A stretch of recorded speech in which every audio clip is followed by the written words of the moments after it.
Hello everyone, I'm Dr. Mohol Banker, intervention radiologist from Bankers Vascular Hospital. આજે આપણે વાત કરવા જઈ રહ્યા છીએ રેસ્ટલેસ લેગ સિન્ડ્રોમ માટે. બહુ જ કોમન છે અને એમાં સૌથી મોસ્ટ ઇમ્પોર્ટન્ટ સિમ્પટમ છે કે પગમાં ઘણીવાર દુખાવો થાય, તમને હેવીનેસ લાગે, જણજણાટી થાય અને આ બધી કમ્પ્લેન જે લેગ પેન છે એનો બેઝિકલી ઇવનિંગ કે નાઇટના સમયે વધારે થાય. તમારે ઘણીવાર પાછા ફરવા પડે અને તમે જે પાછું ફરો દુખાવો થાય છે પગમાં, પાછું ફરો એટલે દુખાવો થોડો ઓછો થાય. સો આ બધા ક્રાઇટેરિયા એ રેસ્ટલેસ લેગ સિન્ડ્રોમના છે. અને મોટા ભાગે આ જે પેન હોય છે એ વેગ પેન હોય છે, એવું નથી કે કોઈ કારણથી થતું હોય. અને ન્યુટ્રિશનલ ડેફિશિયન્સી હોય એને કારણે પણ આ રેસ્ટલેસ લેગ સિન્ડ્રોમ ડેવલપ થતો હોય છે.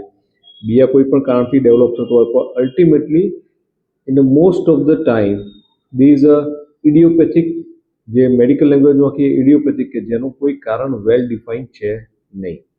અને આનો જે ડાયગ્નોસ્ટિક ક્રાઇટેરિયા છે એ leg pain at the evening or night at the end of the day. પગમાં દુખાવો થાય એને કારણે ઘણીવાર ઊંઘ ના આવે, સ્લીપ ડિસ્ટર્બ થાય, પડખું ફરવા તમે વારેઘડીએ પડખું ફરો કારણ કે પેઇન થાય છે એટલે તમે પડખું ફરો, પેન ઓછું થઈ જાય, ફરી થોડોક સમય જાય ફરી પેઇન થાય.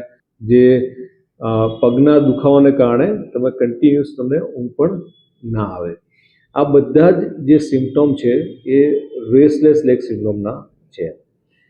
ઘણીવાર સ્ટ્રેસ ઇન્ડ્યુસ પણ હોય છે, ઘણીવાર બીજા ન્યુટ્રિશનલ ડેફિશિયન્સીને કારણે પણ ડેવલપ થતું હોય છે, ઘણીવાર બીજા કારણો છે એ પણ એમાં ઘણા બધા કારણભૂત હોય છે.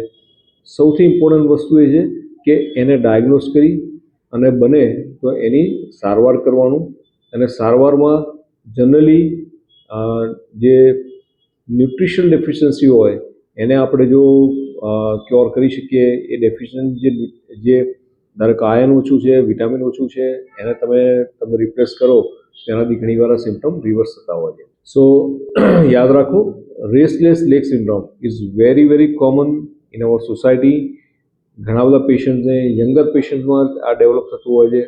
અને નાઇટમાં જો તમને લેગ પેઇન થાય તો એ આને કારણે હોઈ શકે છે.